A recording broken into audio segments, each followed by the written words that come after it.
So peeps, what have I been up to since you last came round? Every year, birthday and Christmas, I get money from family because they know I spend it on my hobby. And every year I buy stuff with my fund. This year was a fair amount of money, and I bought some RC stuff and I bought some non-RC stuff. I had some wins and some fails. I'll come to that in another video. So what have I got done so far? Right, this puppy has got some bigger shocks on. They're old Emax shocks. I bought them off eBay many years ago. The oil has long since left them, and they are now just friction shocks, which I thought would be perfect for this because they are stiffer.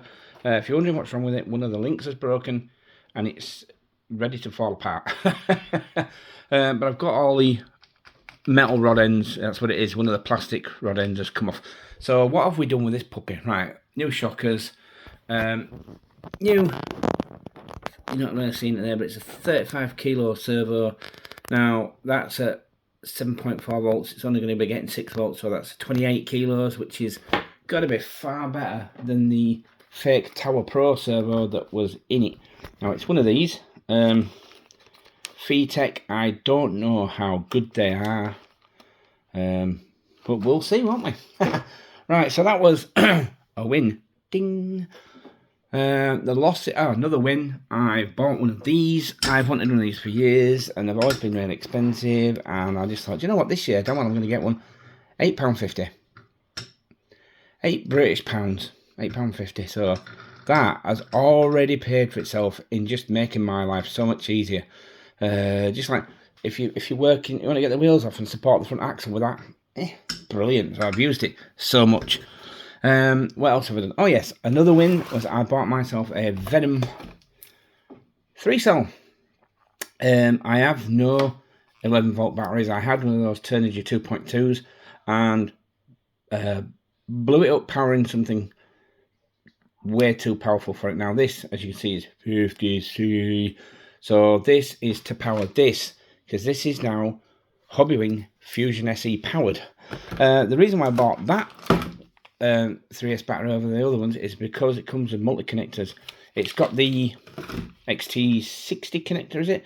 Which is what the Fusion SE came with, and I didn't have any batteries to test it with, so I've as yet untested it. Until today, I've tested it.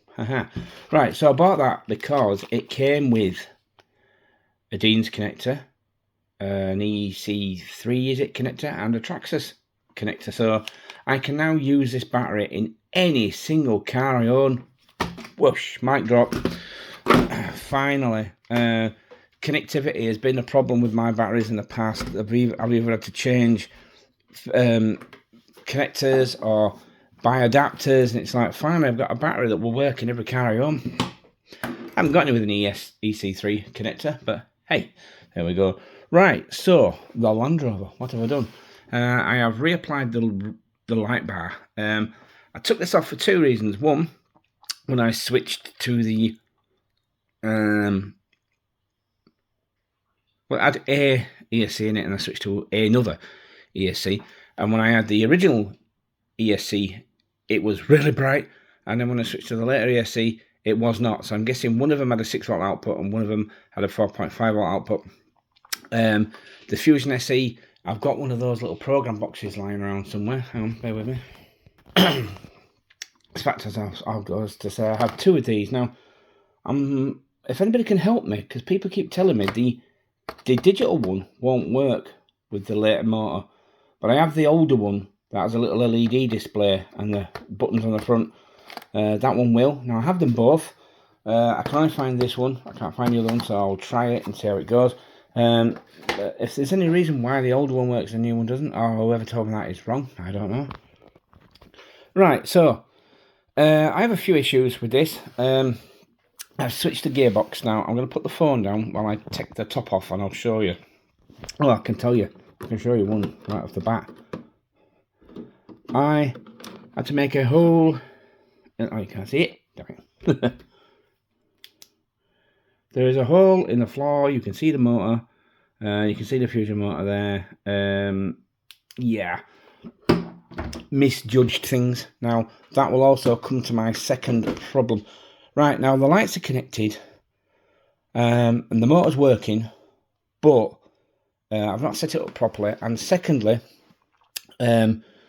because the motor is now at the front pointing backwards, I need to reverse on the controller, so it now goes forwards and backwards when it's supposed to. But now when it's going forwards, the reversing lights come on, and when it's going forwards, the brake lights come on. Now, if anybody knows how to sort that, I don't know, is it one of the settings on the ESC? I don't know. Right, now, I've had to move the little box because it was here, which is right where the motor is. Now, I was all excited about the clearing up all the wiring until I forgot I hadn't added all the wiring. So, the battery, the plan was there was going to be a front mounted gearbox, 2-speed gearbox with a transfer case here. So it was going to be like a front mounted SX10, and the problem with that was all the skid plates I was going to buy to do that with won't work, because I've got the HBX 2-speed gearbox out of it's a big Land Rover that they do anyway. I was going to get another one and put it there, but the chassis rails are much wider on this one, so any standard skid plate won't fit. So I'm like, okay. Plus then the battery sits here. When the lid's on, it actually sits there. So I want to keep the battery at the front, so I was going to buy a shorty pack and put it either above or under the back here or whatever, but realising that didn't work, I was looking around for other gearboxes and I found this. It's an LCG, all metal, the gears are metal, gearbox. Now, the only problem is there's only 3 gears in here. The one on the motor, the one on the drive, and one in between. So it's almost a direct drive. I don't know if there's any reduction or increase in torque from the motor, so I'm hoping, despite this being the holy grail of motors for cars right now, it does work in this, because it's a heavy old beastie. Right, so therein lies the problem. It didn't fit. I mean, look at the size of it. And all this real estate in this damn can, it didn't fit. So I had to make a secondary little skid plate. And I'll tell you why it didn't fit. I've got it the wrong way around, so we'll go above. I wish I had my little Peter pointer. The motor, we've zoomed in. The motor was fouling. I'll show you on the side. The motor was fouling on this link here.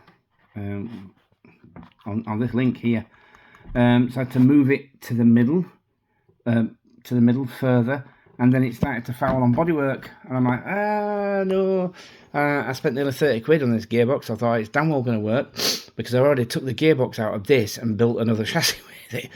I'll show you that in another video. I've tried this already, but the video was just so damn long, it's impossible. So I've made it fit, and it works. It's all connected. I just haven't tested it yet. This is always the most difficult part, routing wires once you've moved stuff around. Now, I was happy that the battery stays there, because then I could use a bigger battery. Now, I was hoping to keep the 2-speed, but I'm reliably informed from another guy on YouTube who has one of these, that this has a higher output and would have fried the little servo that came on this. So I need to get a servo that's capable of taking 6 volts if I wanted to use the original gearbox. So I thought, you know what, I'll stick with plan A, and I persevered and made it fit.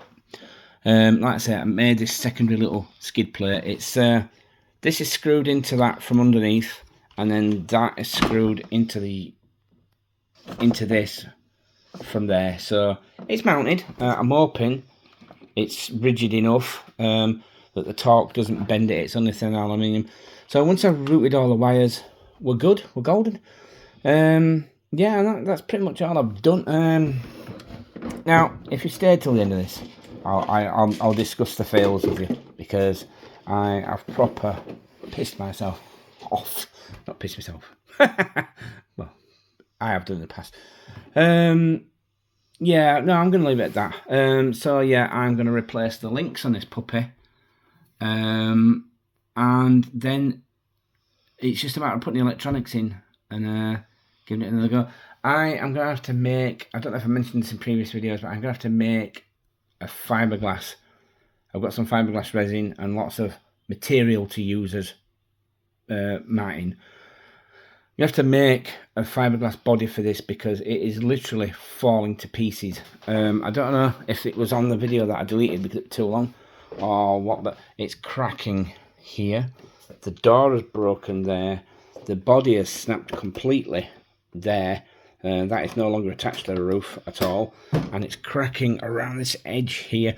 Now, I literally just used epoxy resin and super glue with some sort of powder mixed in as a filler to make this, so it was never going to be very strong, and if this thing rolled over it would just literally smash itself to pieces. So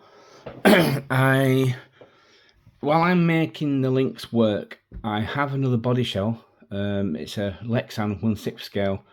I haven't got it to hand at the moment. I'll do another video for this. I may make that work. This thing, I can't really show you because the links are broken, but this thing has incredible flex. Will it allow me to show you without it falling off? Wish me luck. This thing has, alright, the back wheel's still on the ground there. This thing has huge flex. I mean, it's got massive ground clearance. So if I can get a lighter body on this, I may ditch the monster truck and go with a big crawler. I mean, that's how I started this build as. It was meant to be a crawler initially. But it just kept getting bigger and bigger, and then this happened. I mean, look at the ground clearance on this thing. It's like, you can nearly get the mount underneath.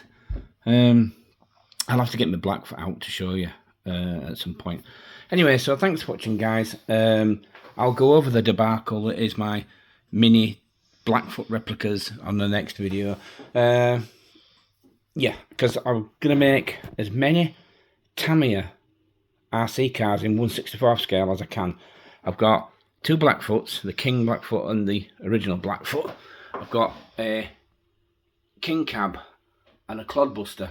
Once they're all painted up and mounted properly, I have some 3D printed wheels to make that look like a monster truck. I just need to make a chassis. So that was a plan, but it's all fallen apart. It's all gone horribly wrong. So I'll share that with you in the next video. Anyway, guys, thanks for watching. And just before I go, comment, do I raise it up? These wheels are a bit smaller than the ones that are on it. Do I raise it up with some longer shocks, or do I leave it sat flush as it was? I mean, that's obviously more scale at that right height, but it's obviously going to be slightly better off-road if it's got more travel. So let me know what you think. Anyway, thanks for watching, guys. More soon.